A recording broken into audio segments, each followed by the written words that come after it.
大家好，这里是百味厨娘。包菜大家都爱吃，而且还非常便宜。今天咱们就用包菜来给家人做一份非常好吃的美食。先把包菜对半切开，然后再把菜根切下来，直接把包菜切成细丝。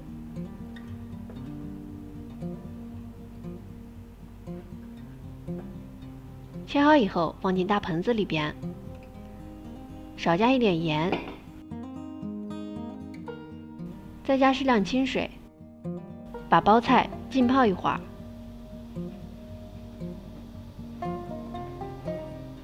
浸泡10分钟左右。10分钟以后，把包菜清洗一下，清洗干净，把包菜捞出来，直接放进一个大碗中备用。几根小米椒，把它斜着切，切成小米椒环。切好以后，装进小碗中备用。小米椒非常辣，不喜欢吃辣的可以不放。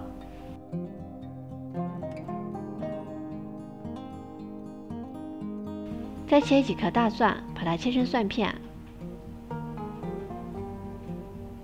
切好以后，和小米椒放在一起备用。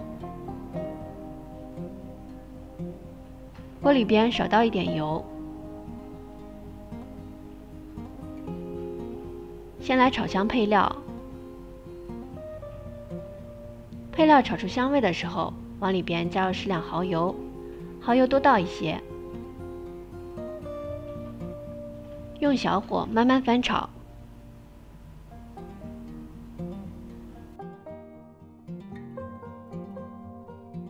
把蚝油炒拌均匀的时候，再把包菜加进来。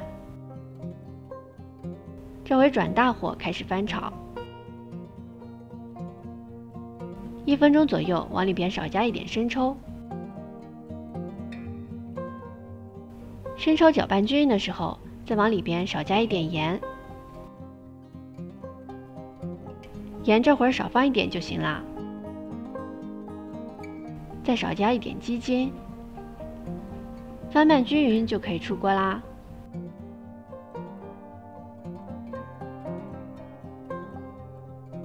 一道非常好吃的蚝油炒包菜就做好啦。